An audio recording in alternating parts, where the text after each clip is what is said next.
नमस्कार, आप सबका स्वागत है आपकी अपनी दक्षता टीचिंग अकेडमी में। आज का टॉपिक मैंने लिया है टीजीटी मैथमेटिक्स का यूक्लिड ज्योमेट्री। तो आइए हम वीडियो स्टार्ट करते हैं। सबसे पहले मैं आप छोटा सा ग्लांस देना चाहती हूँ ज्योमेट्री या ज्यामिति के बारे में। अगर आपको पता हो तो ज्यामिति या ज्योमेट्री को हम यूज करते हैं दो जगह पे। एक हम यूज करते हैं प्लेन में, ठीक है, यानी प्लेन सरफेस के लिए, और दूसरा हम यूज करते हैं सॉलिड्स के लिए। क्लियर है? अब ये दोनों ही ब्रांचेस हमने काफी हद तक अच्छे से पढ़ी हुई है ज्योमेट्री में। प्लेन्स में अगर आपको पता हो तो सारे 2 डायमेंशन फिगर्स, ठीक है, वो सारे 2 डायमेंशन फिगर्स हमारे प्लेन में आते हैं, और जितने भी हमारे 3 डायमेंशन फिगर्स हैं वो सारे के सारे हमारे सॉलिड्स में आते हैं। ठीक है, अब 2 डायमेंशन में आपके हमारे क्या आ सकते हैं? हमारा आ सकता है ट्रायंगल आ सकता है, हमारा स्क्वायर आ सकता है, हमारा रेक्टेंगल आ सकता है, हमारा ट्रेपेजियम आ सकता है। क्लियर? और अगर हम बात करें 3 डायमेंशन की तो हमें बहुत अच्छे से पता है हमारा क्या आ सकता है? क्यूब आ सकता है, हमारा क्यूबॉइड आ सकता है। क्लियर? हमारा पिरामिड आ सकता है, क्लियर, बकेट आ सकता है। तो ये सारे के सारे फिगर्स क्या है? हमारे 3 डायमेंशन। क्लियर है? ज्यादा डिटेल्स में हम इसमें नहीं जाएंगे क्योंकि बेसिकली हमें देखना क्या है? यूक्लिडियन ज्योमेट्री और इसके एग्जाम्स, पोस्टुलेट, थ्योरम्स एंड कुछ एमसीक्यूज। क्लियर? अब नेक्स्ट हम देखते हैं, ज्योमेट्री क्लियर हो गया। अब हम नेक्स्ट देखते हैं कि ये यूक्लिडियन ज्योमेट्री क्या होती है। ठीक है, तो अगर आपको नाम से ही पता चल रहा है यूक्लिडियन ज्योमेट्री, यानी ये वो ज्योमेट्री है, यानी वो मैथ्स का वो ब्रांच है जो सिर्फ प्लेन या फ्लैट सरफेस के साथ डील करता है, उसे हम बोलते हैं यूक्लिडियन ज्योमेट्री। ठीक है, यानी यूक्लिडियन ज्योमेट्री मैथ्स की वो ब्रांच है जो plane surface, clear, plane surface, या हम बोल सकते हैं फ्लैट सरफेस के साथ डील करती है, उसे हम बोलते हैं यूक्लिडियन ज्योमेट्री। क्लियर है? अब हम नेक्स्ट देखते हैं कि स्टेटमेंट क्या होती है, क्योंकि अभी एग्जाम पॉइंट ऑफ व्यू के अकॉर्डिंग देखें तो हमें सिर्फ मोटा मोटा यानी ऊपर ऊपर की चीजें तो जरूर पता होनी चाहिए। डिटेल से पता ना हो तो चलेगा, बट ऊपर की चीजें एटलीस्ट हमें आइडिया हो कि एग्जाम, पोस्टुलेट, थ्योरम चीजें होती क्या है। क्लियर? और हल्का सा नॉलेज होनी चाहिए कि हमारी यूक्लिडियन ज्योमेट्री क्या होती है। क्लियर है? नेक्स्ट देखते हैं हम लोग कि ये जो स्टेटमेंट है या एग्जाम, पोस्टुलेट्स है, ये सब होते क्या है। क्लियर है? अब मैं आपको एक चीज बताती हूँ। मैं एक स्टेटमेंट लिख रही हूं, मैं लिख रही हूं sum of angles of a triangle is 180 degree. ये मैंने एक स्टेटमेंट लिखी है। क्लियर है? ये मेरी स्टेटमेंट है। अब अगर आप इस स्टेटमेंट को रीड करेंगे कि sum of angles of a triangle is 180 degree, यानी एक ट्रायंगल के जो अंदर के सम्स होते हैं वो सारे 180 डिग्री होते हैं। बिल्कुल सही है, इसमें गलत तो नहीं है। ये स्टेटमेंट तो बिल्कुल ट्रू है ना? यूनिवर्सली ट्रू है भाई, इस पे तो थ्योरम भी बनी हुई है। तो ये स्टेटमेंट बिल्कुल ट्रू है। जब कोई भी स्टेटमेंट ट्रू होती है या सत्य होती है, सही होती है, उसको हम बोलते हैं एक्सिम। क्लियर है? अगर कोई स्टेटमेंट फॉल्स है, गलत है, जैसे मैं लिख देती हूं कि the sum of angles of a quadrilateral is 180 degree. ठीक है, मैंने क्या लिखा है कि एक क्वाड्रिलेटरल के जो सम होते हैं ना अंदर के एंगल्स, वो सारे 180 डिग्री होते हैं। ये तो बिल्कुल गलत है। अगर ये स्टेटमेंट तो फॉल्स है, ठीक है, तो ये स्टेटमेंट क्या होगी? हमारी फॉल्स स्टेटमेंट हो गई। तो जब कोई स्टेटमेंट ही फॉल्स है तो वहां पे आगे एग्जिम, पोस्टुलेट की बात ही नहीं होगी। बट क्योंकि ये स्टेटमेंट बिल्कुल सही है, ट्रू है, तो ट्रू स्टेटमेंट को हम बोलते हैं एक्सिम, जिसमें हमें कोई क्या बोलते हैं, प्रूफ की जरूरत नहीं है। हमें प्रूफ नहीं दिखाना कि वो देखो देखो ट्रायंगल का तीनों का सम 180 डिग्री होता है। ठीक है, जहां प्रूफ की जरूरत नहीं होती है, नो प्रूफ, जहां कोई प्रूफ की जरूरत नहीं होती है, वो एक्सिम होते हैं। क्लियर है? अब नेक्स्ट देख लेते हैं पोस्टुलेट, यानी एक्सिम, पोस्टुलेट दोनों होते हैं, एक्सिम एंड पोस्टुलेट दोनों होते हैं, सॉरी। ठीक है, जब स्टेटमेंट आपकी ट्रू होगी तो वो क्या होगी? Exim and postulate. अब जब हम ज्योमेट्री में यूज करेंगे तो हम शब्द यूज करेंगे पोस्टुलेट, बट ज्योमेट्री के अलावा, क्योंकि मैथ्स में बहुत सारी ब्रांचेस होती है, एल्जेब्रा भी होती है, ठीक है, अरिथमेटिक भी होती है, वहां कहीं हम ऐसी कोई स्टेटमेंट यूज करेंगे, तो उस टाइम पे हम एक्सिम वर्ड यूज करेंगे। सिंपल है कि ज्योमेट्री के कोई भी कुछ भी स्टेटमेंट होगी ज्योमेट्री में, तो उस टाइम पे हम एक्सिम शब्द ना यूज करके पोस्टुलेट यूज करेंगे।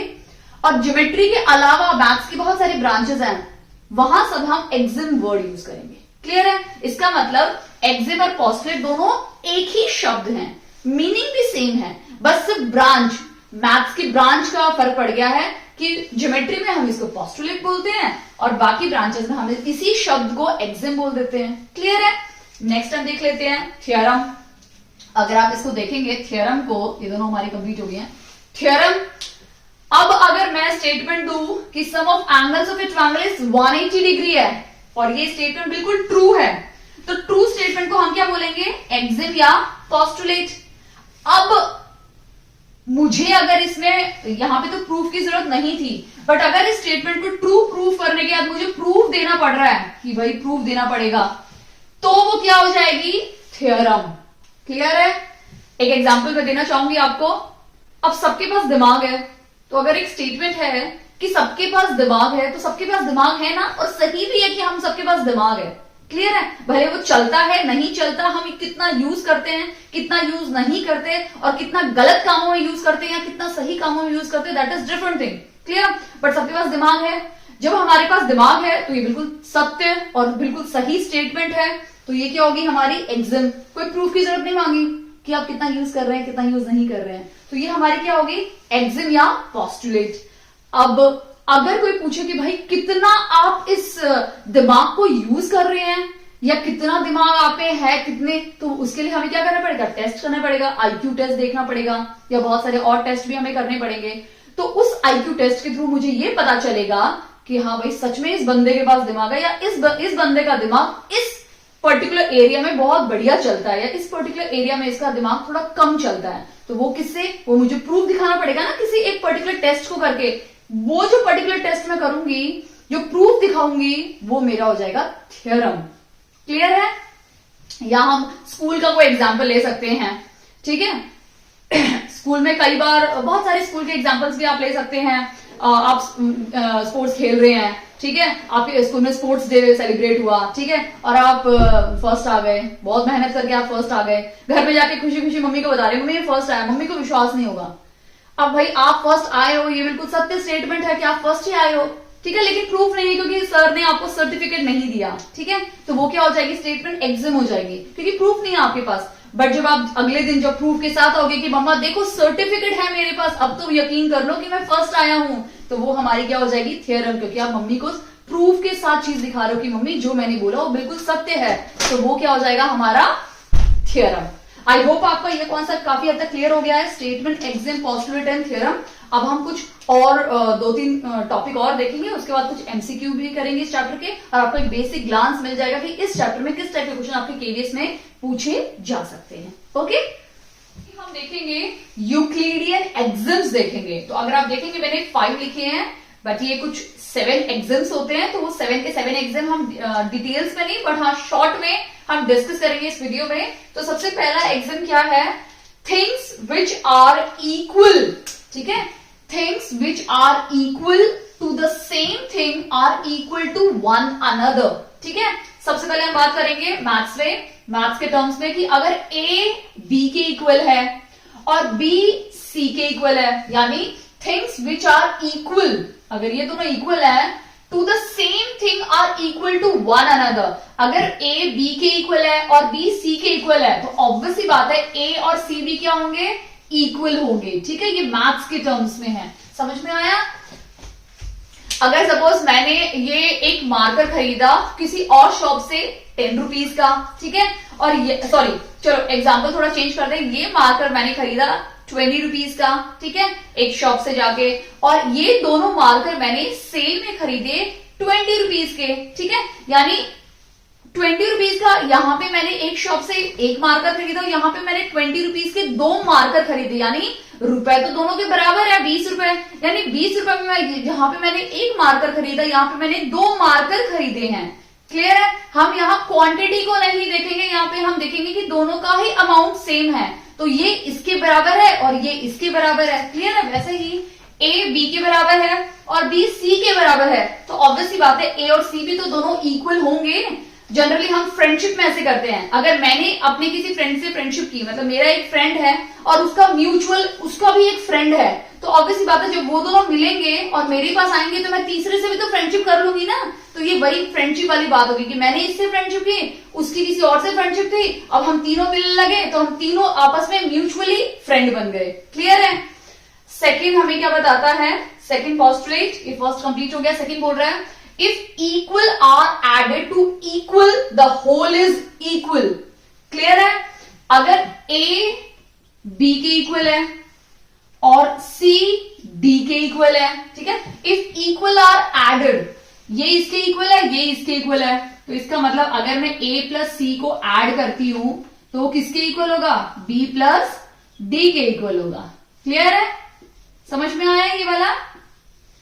अगर ए बी के इक्वल है और सी डी के इक्वल है तो दोनों को जब मैं ऐड करती हूं तो दोनों का जो सम होगा वो भी क्या होगा, इक्वल होगा। क्लियर है? कई बार क्या होता है, हम जैसे फ्रेंड्स पार्टी करने जाते हैं म्यूचुअली, जब हम न्यू ईयर पार्टी करते हैं या दिवाली पार्टी करते हैं तो क्या होता है, एक फ्रेंड अगर कोल्ड ड्रिंक के लिए अमाउंट के लिए पैसे दे रहा है तो दूसरा फ्रेंड क्या करेगा, बस का किराया दे देगा, या टैक्सी या मेट्रो से जा रहे हो, किसी भी चीज से जा रहे हो उसका किराया दे देगा।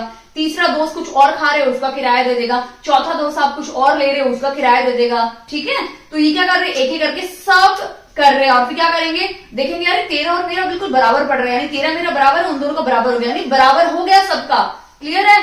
तो वो लॉ है। ठीक है? अभी हम थर्ड देखते हैं कि if equal are subtracted, same है जैसे हमें यहाँ पे ऐड था यहाँ पे सब्ट्रैक्ट हो गया, कि अगर ए बी के इक्वल है एंड सी डी के इक्वल है। क्लियर है? तो जब हम इन दोनों को सब्ट्रैक्ट करेंगे तो ऑब्वियसली बात है क्या होगा, इन दोनों का जो सम होगा सब्ट्रैक्शन का वो भी क्या होगा, दोनों का इक्वल होगा। क्लियर है?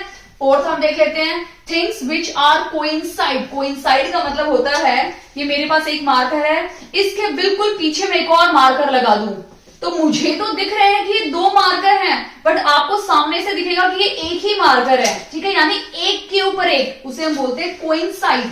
जब हम किसी चीज को एक के ऊपर एक रखते हैं तो हमें वो एक ही चीज दिखती है, उसे हम बोलते हैं कोइंसाइड। तो things which coincide with one another are equal. अब मैंने क्या किया, यहाँ पे 4 सेंटीमीटर की एक लाइन बना दी और उसी के ऊपर मैंने एक 6 सेंटीमीटर की लाइन बना दी। अब ये क्या है, एक के ऊपर एक छुप गई। ठीक है? तो ये दोनों क्या है, इक्वली है ना, आपको दिखेगा दोनों की दोनों बिल्कुल एक के ऊपर एक छुपी हुई है, इक्वल है। क्लियर है? फिफ्थ हमें बताता है the whole is greater than part. Obviously बात है जब आप पिज्जा खाने जाते हो तो पिज्जा में अगर आपने 4 स्लाइस का पिज्जा मंगाया है तो ये पूरा पिज्जा बड़ा है और इसका अगर आप एक स्लाइस निकालते हैं इसके सामने, ठीक है, तो वो इसका बिल्कुल क्या है, ये क्या है, पूरा 1 है और ये इसका 1/4 हिस्सा है। तो ऑब्वियसली बात है ये बड़ा है इससे, ये इससे बड़ा है, तो वही बोला है कि द होल यानी ये जो पूरा है this is greater then the part, ये छोटे पार्ट से बड़ा है, वही हमें यहां बताया हुआ है। क्लियर है? अब हम नेक्स्ट 2 एग्जाम्स भी देख लेते हैं। 6 एंड 7 पोस्टुलेट देखते हैं। पोस्टुलेट 6 क्या बोल रहा है हमें, the things which are double, things which are double of the same thing are equal to one another. Clear है? अब अगर हम एग्जाम्पल ले लेते हैं, ए है वो बी का दुगना है यानी डबल बोला है, यहाँ पे डबल है, थिंग्स विच आर डबल, तो ए क्या है, ट्वाइस बी है। ठीक है? और सी हम ले लेते हैं वो भी ट्वाइस बी है, मतलब सेम बी का ही ट्वाइस है। क्लियर?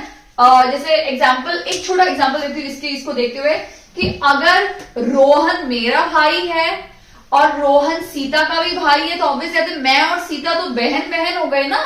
क्लियर? तो वैसे ही ए 2 टाइम्स मतलब डबल है बी का, सी भी डबल है, तो ऑब्वियसली बात है ए और सी भी क्या हो जाएंगे, दोनों इक्वल हो जाएंगे। क्लियर है? अब 7th पोस्टुलेट हमें क्या बताता है, थिंग्स विच आर हाफ, तो यहाँ पे डबल किया तो यहाँ पे क्या हो गया, हाफ हो गया। ठीक है? अगर ए का हाफ है, ठीक है, बी और सी का भी हाफ है बी, तो ये दोनों क्या हो जाएंगे, दोनों इक्वल हो जाएंगे। ये हमारा पोस्टुलेट नंबर 7 बताता है। So sorry EXIM. ठीक ठीक है, यानी अभी हमने क्या किया था, यूक्लिडियन के एग्जिम किए थे, अब हम करेंगे यूक्लिडियन के पोस्टुलेट्स।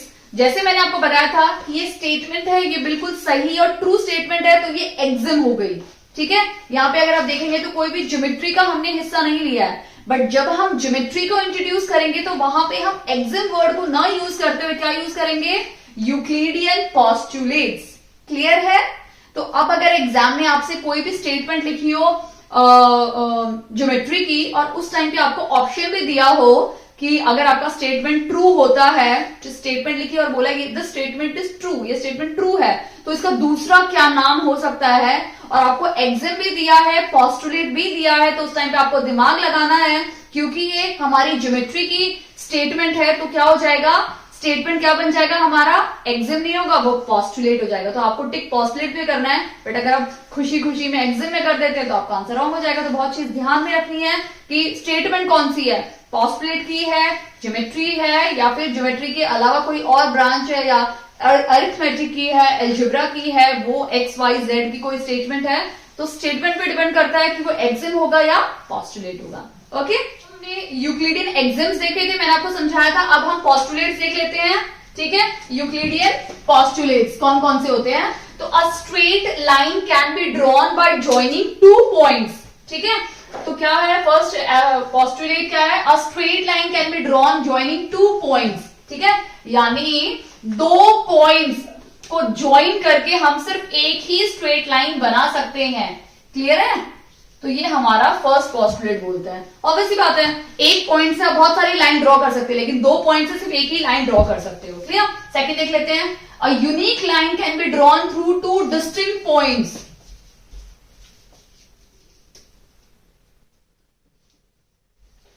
ओके, तो यहां बोला है कि एक यूनिक लाइन आप ड्रॉ कर सकते हो अगर दो डिस्टिंक्ट पॉइंट्स है, दूर दूर है, उनसे आप एक यूनिक लाइन ड्रॉ कर सकते हो। क्लियर है? A terminated line can be extended infinitely। एक लाइन है, एक लाइन सेगमेंट है, उसको हम टर्मिनेटेड लाइन है, उसको हम इन्फिनिटली एक्सटेंड कर सकते हैं दोनों तरफ। क्लियर है? ये हमारा थर्ड पोस्टुलेट बोलता है। फोर्थ बोल रहा है, a circle can be drawn with any radius by, अगर आपके पास एक सेंटर है तो सेंटर की हेल्प से आप कोई भी रेडियस, मतलब कितना भी रेडियस आप लेके एक सर्कल ड्रॉ कर सकते हो। क्लियर? और फिफ्थ है, all right angles are equal. Obviously बात है, और जितने भी राइट एंगल है, आप चाहे कैसे भी बनाओ, किसी भी तरह बनाओ, सभी का मेजरमेंट क्या होगा, 90 डिग्री। तो ये सारे आपने देखे ज्योमेट्री की पार्ट है, तो इसलिए इसको पोस्टुलेट कहा गया है। तो आई होप आपको क्लियर हो गया होगा कि एग्जिम्स और पोस्टुलेट क्या है, ये सारे के सारे क्या है, इनको हमें प्रूफ की जरूरत नहीं है, क्योंकि ऑलरेडी ये ट्रू स्टेटमेंट्स है। क्लियर है? तो इस चैप्टर में बस इतना ही। अब हम कुछ एमसीक्यू देख लेते हैं, क्योंकि क्या होता है इस चैप्टर में जनरली आपको कोई सोल्यूशन बेस्ड तो आएगा नहीं। ठीक है, इसमें अगर क्वेश्चंस आएंगे तो आपके किस तरह से आएंगे, एमसीक्यू बेस्ड और स्टेटमेंट वाले क्वेश्चन आएंगे, थ्योरेटिकल कोई भी नहीं आएगा। तो यहाँ पे आप अपना अगर 1 या 2 नंबर का इस चैप्टर से आता है क्वेश्चन, तो आपको बस पढ़ना है, देखना, टिक करना है, तो फ्रैक्शंस ऑफ सेकंड में आप क्वेश्चन सॉल्व कर दोगे। तो जहां पे हमें कैलकुलेशन करना है, हम वहां अपना ये भी टाइम यूटिलाइज कर सकते हैं। ठीक है, तो अभी हम कुछ एक्स्ट्रा एमसीक्यूज देख लेते हैं। एमसीक्यूज देख लेते हैं इस चैप्टर से रिलेटेड। द फर्स्ट क्वेश्चन है, the 3 step from solid two point, यानी जब हम सॉलिड पॉइंट से एक सॉलिड में जाते हैं, मैं थोड़ा उल्टा ले लेती हूँ क्योंकि सॉलिड ऑलरेडी एक बना हुआ फिगर है, तो अगर हम पॉइंट से सॉलिड में जाएंगे कौन कौन सा स्टेप फॉलो करेंगे, आप यहाँ देखिए, ये हमारा पॉइंट होता है, पॉइंट के बाद हमारा क्या बनता है, पॉइंट से मिला के हम क्या बनते हैं, 2 पॉइंट मिला के हम लाइन बनाते हैं, लाइन बनाते हैं ना।